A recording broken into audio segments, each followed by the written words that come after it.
Hello, you're watching News9 Live. Union Home Minister Amit Shah met with the seer of Harihara, Veerashaiva, Lingayata, Panchamashali, Jagadguru, Peetha, Vachanananda Swami. The outreach is part of the BJP strategy to blunt the effect of Lingayat leaders like Savadi and Shettar leaving the party.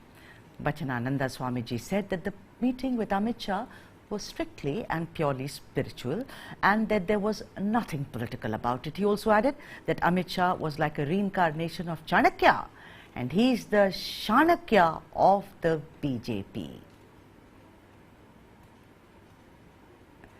Let's now deep dive into this discussion, and we also have Swami Vachanananda live with us, and it's a great privilege. But in the studio first is my colleague Varghese. We shall speak with Varghese, lay out the ground rules about what is this that is going on in Karnataka even as the elections have been so close to us, and then of course goes to the revered Swamiji.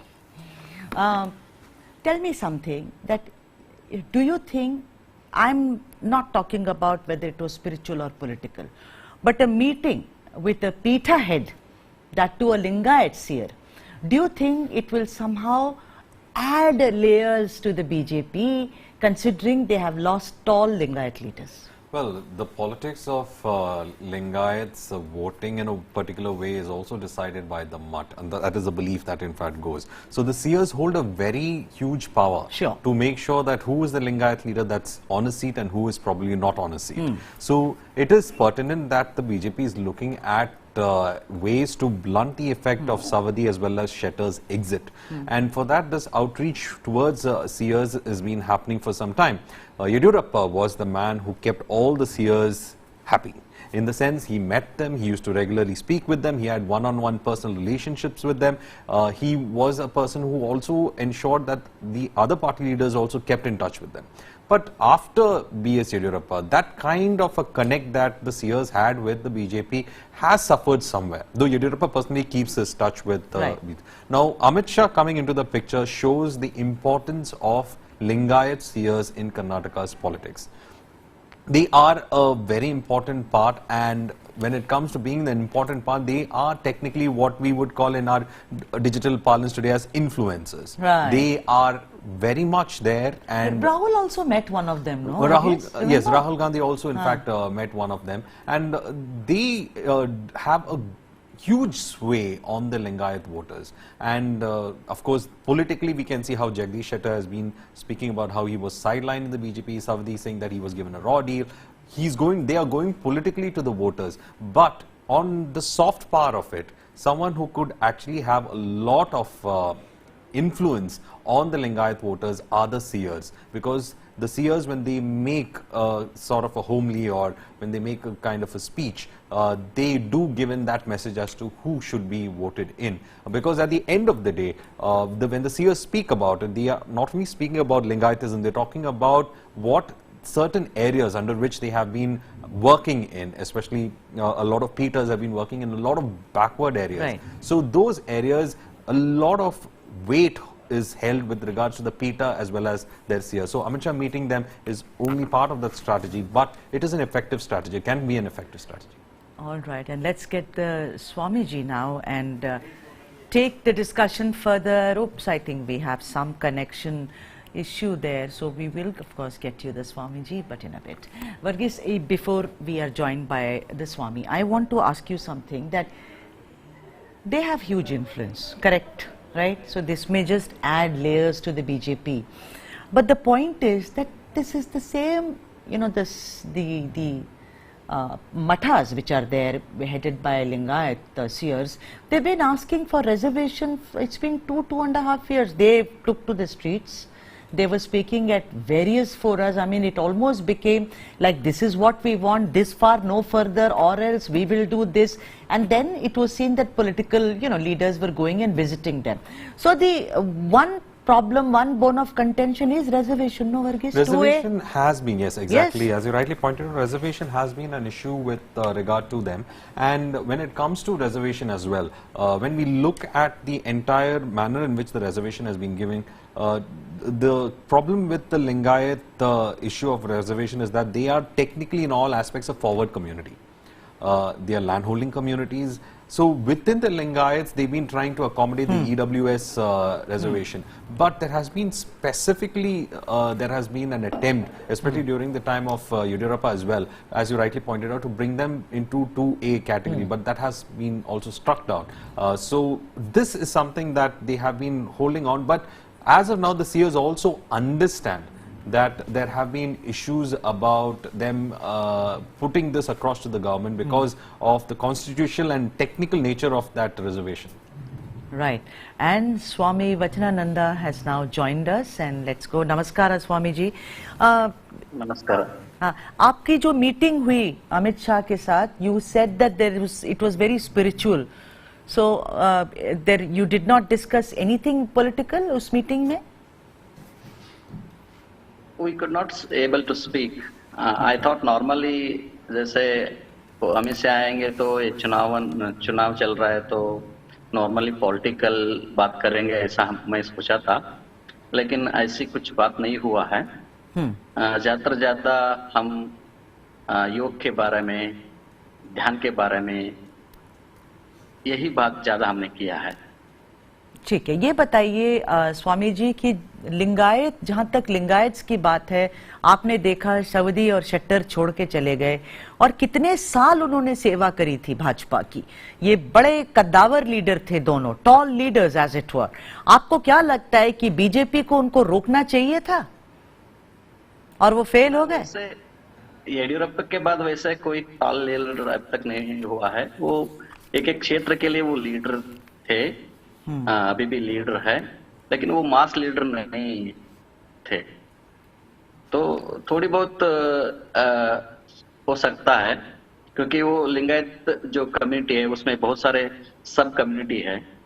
उसमें वो गानिगा community से आता है Saudi जी, और शेट्टर जी बनीजे community आता है। मेरे हिसाब से ज्यादा फर्क नहीं पड़ेगा बीजेपी के लिए। ठीक है, दूसरी बात है कि लिंगायत पंचमशाली आप रिजर्वेशन की मांग करते रहे। आपने कहा कि देखिए 2A के अधीन हम लोगों को आप रिजर्वेशन दीजिए। इसके बारे में अभी आप लोगों की क्या सोच है? आप अभी भी भाजपा से कहेंगे कि रिजर्वेशन की दरकार है, ये चुनाव अगर खत्म हो जाए, मतलब या फिर कोई और सरकार काबिज हो जाए कर्नाटक में, या आपका फोकस रहेगा रिजर्वेशन पे? रिजर्वेशन का, आरक्षण का फोकस रहेगा, लेकिन वो स्टेट का नहीं रहेगा, वो सेंट्रल ओबीसी के लिए रहेगा। कर्नाटक में जितने भी कम्युनिटी है जो सेंट्रल ओबीसी में है, वो सिर्फ लिंगायत और वीरशैव कम्युनिटी सेंट्रल ओबीसी में नहीं है। इसलिए सेंट्रल ओबीसी आरक्षण के लिए हमारा ये मुद्दा चलेगा। Swamiji, I have just one question. Namaskara. ನಮಸ್ಕಾರ. ಈಗ ಸ್ವಾಮೀಜಿ ಅವರೇ, ಈಗ ಅಮಿತ್ ಶಾ ಜೊತೆ ನೀವು ಹೇಳಿದ್ರಿ ಇದು ಪೊಲಿಟಿಕ್ಸ್ ಬಗ್ಗೆ ಏನು ಮಾತಾಡಿಲ್ಲ ಅಂತ, ಆದರೆ ಎಲ್ರಿಗೂ ಒಂದು ಕುತೂಹಲ ಇದೆ ಏನ್ ಮಾತಾಡಿರಬಹುದು ಅಂತ. ಆದರೆ ಇದು ಇಂಥದ ಒಂದು ಸ್ಥಿತಿನಲ್ಲಿ ಅಥವಾ ನಮ್ಮ ಕರ್ನಾಟಕದಲ್ಲಿ ಇರುವ ಬಿಜೆಪಿ ಒಳಗೆ ನಡೆಯುವ ಒಂದು ಸ್ಥಿತಿನಲ್ಲಿ ಅದರಲ್ಲಿ ತುಂಬಾ ಕುತೂಹಲತೆಗಳು ಇದೆ. ಈಗ ಶೆಟ್ಟರ್ ಅವರು ಬಿಟ್ಟು ಹೋಗಿದ್ದಾರೆ, ಸವದಿ ಅವರು ಬಿಟ್ಟು ಹೋಗಿದ್ದಾರೆ. ಹಾಗಾದ್ರೂ ಕೂಡ ಮಠಪೀಠದಲ್ಲಿರುವ ನಿಮ್ಮಂಥ ಸ್ವಾಮೀಜಿಗಳಿಗೆ ಇವರು ಬಂದು ಭೇಟಿ ಮಾಡುವಾಗ ಸ್ವಲ್ಪ ಕುತೂಹಲ ಇದೆ, ಯಾಕೆ ಅದರಲ್ಲಿ ಯಾವುದು ನಮ್ಮ ಪೊಲಿಟಿಕ್ಸ್ ಬಗ್ಗೆ ಯಾಕೆ ಮಾತಾಡಿಲ್ಲ ಅಂತ. ಆದ್ರೆ ತಾವು ಹೇಳ್ತಿದ್ದೀರಿ, ತಮಗೂ ಕೂಡ ಆಶ್ಚರ್ಯ ಆಯ್ತು ಅಮಿತ್ ಶಾ ಪೊಲಿಟಿಕ್ಸ್ ಬಗ್ಗೆ ಮಾತಾಡಿಲ್ಲ ಅಂತ. ಅದ್ರ ಬಗ್ಗೆ ಸ್ವಲ್ಪ ವಿವರಣೆ ಕೊಡ್ತೀರಾ? ಕನ್ನಡದಲ್ಲಿ ಮಾತಾಡ್ಬೇಕಾ? ಕನ್ನಡದಲ್ಲಿ ಮಾತಾಡಿದ್ದು ನಾನೇ ಇಲ್ಲಿ ಟ್ರಾನ್ಸ್ಲೇಟ್ ಮಾಡ್ಬಿಡ್ತೀನಿ. ಹಿಂದಿಯಲ್ಲಿ ಮಾತಾಡ್ತೀನಿ, ಏನ್ ತೊಂದರೆ ಇಲ್ಲ. ಹೌದು. जैसे अमित शाह जी, मतलब 5 बजे मेरे को फोन आया, BL संतोष जी और मुख्यमंत्री बम्माई दोनों फोन किया कि अमित शाह जी आपका मठ आएंगे। तो मैंने स्वागत के लिए सब तैयार किया। वैसे आकर के हमारा माला फूल ये सब सम्मान गौरव सत्कार हुआ। उसके बाद अपने सन्निधि जो रूम है वहाँ पे हम लेके गए। वैसे रूम आते ही उनको ऐसा महसूस हुआ कि मैं ध्यान मंदिर में आया हूँ, ऐसा महसूस हो रहा है बोला। फिर वहाँ पे हमारा एक चक्रा मेडिटेशन का एक कलाकृति था, पेंटिंग, वो देखा। और वैसे देखते ही उन्होंने लिंगायत परंपरा में कुंडली योग के बारे में क्या कहते हैं, बसवाना जी क्या कहा है। फिर मैंने बोला बसवाना जी सामाजिक और शैक्षणिक आध्यात्म के बारे में ज्यादा कहा है, और पर्टिकुलरली योग के लिए कुंडली योग के बारे में अक्क महादेवी, अल्लम प्रभुदेव और बहुत सारे कॉन्टेम्प्ररी सेंट्स इसके ऊपर साधना के बारे में वचन लिखा है। फिर उन्होंने वो हिंदी में मिलेगा पूछा मेरे को, अभी मेरे पास नहीं है लेकिन आपको पास मैं पहुंचाऊंगा बोल। तो उसके बाद उन्होंने वैसे आप कहाँ से पढ़े हैं, क्योंकि हम हिंदी में बात करने तो उनको अच्छा लगा।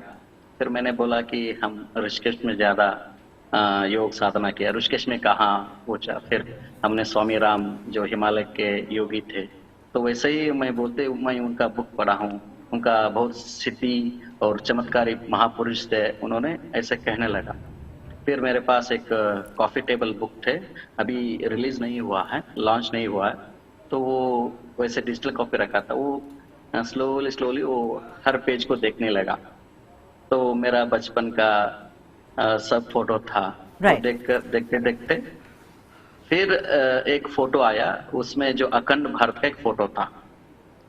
वैसे वो फोटो देखते ही वो टोटली भावुक हो गया, अपने आप उनके आंखों में आंसू आने लगा। तो मैं आश्चर्य हो गया। तो वो बोला कि देखिए स्वामी जी कितना अद्भुत हमारा देश था, वो ये में आप देखने कितना आनंद लगता है, ऐसा उन्होंने कहा। तो हम भारत को विश्व गुरु बनाना है, आप संत महापुरुष योगियों का आशीर्वाद चाहिए, उन्होंने कहा। तो जैसे वो कहा तो मेरे आंखों में आंसू आने लगे। अच्छा स्वामी जी, ये बताइए, tell us that what are the main problems faced by the Lingayat community today? Do you think that whoever comes to power, I mean we will never speak about who's going to come, what are those three things that you feel is required by the Lingayats in Karnataka today? अभी लिंगायत में पहले क्या होता था, कांग्रेस कुछ साल पहले कांग्रेस में ज्यादा लिंगायत को सीट नहीं देते थे जी। फॉर एग्जाम्पल वो ज्यादा मुस्लिम जो कम्युनिटी है उनको मिनिमम 15 सीट देते हैं, ठीक है। तो वो 15 सीट जो है बीजेपी को लिंगायत को देते हैं। तो नॉर्मली बहुत सारे ऐसा क्षेत्र में लिंगायत वर्सेस मुस्लिम बनता है, तो वो नेचुरली लिंगायत लोग लिंगायत को चूज करते हैं। वो बीजेपी में है, वो कहीं पक्ष नहीं देते, देखते हैं। लेकिन इस बार क्या हुआ कि कांग्रेस पहली बार ज्यादा लिंगायत को सीट दिया है, बहुत सारे क्षेत्र में लिंगायत वर्सेस लिंगायत हुआ है। तो वो चीज वहां पे बीजेपी वर्सेस बीजेपी नहीं होता, लिंगायत वो जो आदमी आमने सामने है उनके ऊपर डिपेंड होता है बहुत सारे क्षेत्र में। जी, आप तो मतलब बिल्कुल पॉलिटिक्स में बहुत रुचि है आपकी स्वामी जी, आप तो बिल्कुल सेफोलॉजिस्ट की तरह बात कर रहे हैं, विच इज सो इम्प्रेसिव कि आपको पता है कौन किसके अगेंस्ट खड़ा है वगैरह। Very good, I mean why not, ये तो जरूरी नहीं है। लेकिन जहां तक ये हिंदू मुस्लिम, आप संत हैं इसलिए मैं आपसे एक सवाल पूछती हूँ। बसवन्ना वचन, एक सुनिए, अक्का महादेवी या बसवन्ना, मैंने सब पढ़ा है इन सबको, कभी भी उन लोगों ने जात पात जाति मजहब किसी भी चीज के बारे में बात नहीं किया है। वचनास भी अगर आप देखेंगे, it is about human beings and you have to rise above to meet with the maker और थिंग्स। आपका क्या कहना है इस बारे में, ये जो जात पात, क्योंकि आप लोग हाँ, यू आर एब्सोल्युटली राइट, मैं आपके बात से सहमत हूँ। कभी भी जो मध्य कर्नाटक जो है, जो basically national highway Bengaluru to Bombay, जो नेशनल हाईवे में जो भी जितने भी डिस्ट्रिक्ट है, स्पेशली मध्य कर्नाटक से आप चित्रदुर्ग से उत्तर जितने भी उत्तराखंड डिस्ट्रिक्ट जाएंगे, हाँ, वहां पे लिंगायत और मुस्लिम बहुत भाई भाई जैसा है, और कभी भी एक भी झगड़ा नहीं हुआ है हिंदू वर्सेस लिंगायत वर्सेस मुस्लिम। वो बहुत प्यार से रह रहा है अभी भी वैसे, क्योंकि वो भी अपना लिंगायत घर जाते हैं, लिंगायत लोग उनके घर में जाते हैं। बहुत सारे हैं जो लिंगायत का जो फेस्टिवल्स होते हैं उसमें वो ज्वाइन होते हैं, एक फैमिली जैसे वो है। वहां पे हिंदू मुस्लिम नहीं होता वहां, क्योंकि लिंगायत लोग मुस्लिम लोगों को बहुत प्यार करते हैं, मुस्लिम लोग लिंगायत लोगों को बहुत प्यार करते हैं। अच्छा, Vachanananda Swami, one of the things that we have in fact seen is that, as you were pointing out, Lingayat Naduve Iruva ಆ ರಾಜಕೀಯ ಇದೆಯಲ್ಲ, ಇದು ಸ್ವಲ್ಪ ಕಾಂಗ್ರೆಸ್ ಅವರಿಂದ ಬಂದಿದ್ದಾರೆ ಅಂತ ತಾವು ಹೇಳಿದಿರಿ. ಹಾಗೆ ಇಂಥ ಬರುವಾಗ ಇಬ್ರು ಲಿಂಗಾಯತರವರೇ ಇರ್ತಾರೆ. ಸೊ ಲಿಂಗಾಯತ್ ಜನರ ನಡುವೆ ಇದು ಒಂದು ಪ್ರಾಬ್ಲಮ್ ಆಗಿರಬಹುದಲ್ಲ, ಯಾರನ್ನು ಈ ಚುನಾವಣೆಯಲ್ಲಿ ಗೆಲ್ಲಿಸಿ ಬಿಡಬೇಕು ಅಂತ ಒಂದು ಪ್ರಶ್ನೆ ಇರ್ತಾರೆ ಅವ್ರ ಮನಸ್ಸಿನಲ್ಲಿ. ತಾವು ಇದನ್ನು ಹೇಗೆ ನೋಡ್ತೀರಾ? उसमें दो तरह के होता है कि Lingayat with in the Lingayat सब कम्युनिटी का होता है. वो लिंगायत में सब कम्युनिटी कौन खड़ा है, उसके ऊपर वो जितना क्या काम किया है वो सब देखते हुए लोग उनके साथ सपोर्ट करते हैं. ಹಾಗಾದ್ರೆ ಸ್ವಾಮಿಯವರ, ಈಗ ಈ ಕರ್ನಾಟಕದ ಈ ಚುನಾವಣೆಯಲ್ಲಿ ಲಿಂಗಾಯತ್ ವಿಭಾಗದಲ್ಲಿ ಇರುವವರು ಅವರು ಈಗ ಪಾರ್ಟಿಯನ್ನು ನೋಡದೆ ಅವ್ರ ಸಬ್ ಕಮ್ಯುನಿಟಿ ಲೆವೆಲ್ ಹತ್ರ ಹಾಗೆ ಈ ಚುನಾವಣೆ ಮುಂದಕ್ಕೆ ಹೋಗ್ತಾ ಇದ್ರೆ, how do you in fact see that it will be fight to the last vote ಅಲ್ವಾ? ಡೆಫಿನೆಟ್ಲಿ. ಸೊ ಹಾಗಿರುವಾಗ ನಿಮ್ಮಂತ ಸ್ಪಿರಿಚುವಲ್ ಲೀಡರ್ಸು ಈಗ ಮಠದಲ್ಲಿ ಇದ್ದು ತಾವೇ ನಮಗೆ ಇಷ್ಟೊಂದು ಗೊತ್ತಿದೆ ಇದ್ರ ಬಗ್ಗೆ, ಸಬ್ ಕಮ್ಯುನಿಟಿ ಅದು ಇದು ಆ ವಿಭಾಗದ ಬಗ್ಗೆ ಎಲ್ಲ ಗೊತ್ತಿದೆ. ಉತ್ತರ ಕರ್ನಾಟಕದಲ್ಲಿ ತಾವು ಈಗ ನೋಡಿರುವ ಸ್ಥಿತಿ ಹೇಗಿರುತ್ತದೆ ರಾಜಕೀಯವಾಗಿ? ಉತ್ತರ ಕರ್ನಾಟಕದಲ್ಲಿ ತುಂಬಾ ಕುತೂಹಲ ಇದೆ. ಉತ್ತರ ಕರ್ನಾಟಕದಲ್ಲಿರುವ ಸ್ಥಿತಿ ಹೇಗಿರಬಹುದು ಅಂತ. Can you just give us how north Karnataka is going to look at when we see this Lingayat versus Lingayat fight coming up? क्योंकि लिंगायत में क्या हुआ था, अभी जो रिजर्वेशन का मामला था, जो आरक्षण का मामला था, बीजेपी बहुत अच्छी तरह से उसको हैंडल किया गया है. क्योंकि अभी तक कांग्रेस एक भी लीडर हमारा पक्ष आएंगे तो हम रिजर्वेशन देंगे या ना देंगे इसके बारे में एक भी बयान नहीं किया है. और बीजेपी ने ऑलरेडी 2% रिजर्वेशन लिंगायत को दिया है. नेचुरली लिंगायत लोग खुश है. वो मैं पॉलिटिकल बात नहीं करता हूं, क्योंकि आम आदमी का मैं बात करता हूं. वो लोग 2% जो, क्योंकि 5% अभी हमारा रिजर्वेशन था 3B, अभी जो है 2% दिया है. जितना परसेंट में उसमें 40% एक्स्ट्रा हुआ है. वो लोग खुश है उस विषय पे, क्योंकि कांग्रेस उसके बारे में कुछ भी पॉजिटिव भी कुछ नहीं कहा है. साथ साथ कांग्रेस ने यह किया है कि ज्यादा इस बार लिंगायत को सीट दिया है. ಸೊ ತಾವು ಹೇಳ್ತಾ ಇದ್ರೆ ಇವಾಗಲೂ BJP is the only party that is giving some kind of reservation, and they are also telling you on the manifesto also that the community will be taken care of. You have not got any this kind of an assurance from Congress. Congress ಇಂದ ನಿಮಗೆ ಯಾವ ಈ ತರ ಭರವಸೆ ಸಿಗಲಿಲ್ಲ reservation में? एक भी नहीं मिला अब तक. कोई भी आप बयान देखिए, एक भी ऐसा रिजर्वेशन हमारा पार्टी आएंगे तो हम रिजर्वेशन करेंगे या ना करेंगे उसके बारे में कुछ भी नहीं कहा. स्वामी जी ये बताइए कि लिंगायत पे और आप जैसे जो मठाधीश हैं इनके ऊपर फोकस तभी रहता है जब चुनाव होते हैं, या आपको लगता है कि आपको नहीं लगता है कि बहुत सारे विजिट्स बढ़ जाते हैं, आपके यहाँ लोग आते हैं, राहुल जी भी गए थे किसी और मठा, मतलब कि इसको आपको एक ब्लॉक, एक पॉलिटिकल रीजन की वजह से एक ब्लॉक की तरह ट्रीट किया जाता है? और आप हैं संत. ना सही है कि नेचुरली अपने अपना स्वार्थ देखते हैं और अपना स्वार्थ के लिए हर व्यक्ति काम करते रहते हैं. तो उसके बारे में कुछ नहीं करता कि हमारे मठ पहले से आते रहते हैं. अभी इलेक्शन टाइम में थोड़ा ज्यादा आते हैं, लेकिन उससे पहले भी बहुत बार हमारा मठ विजिट किया है. इलेक्शन पहले भी किया. राइट. आपका बहुत बहुत शुक्रिया कि आप ने हमसे बातचीत की. Thank you so much. धन्यवाद.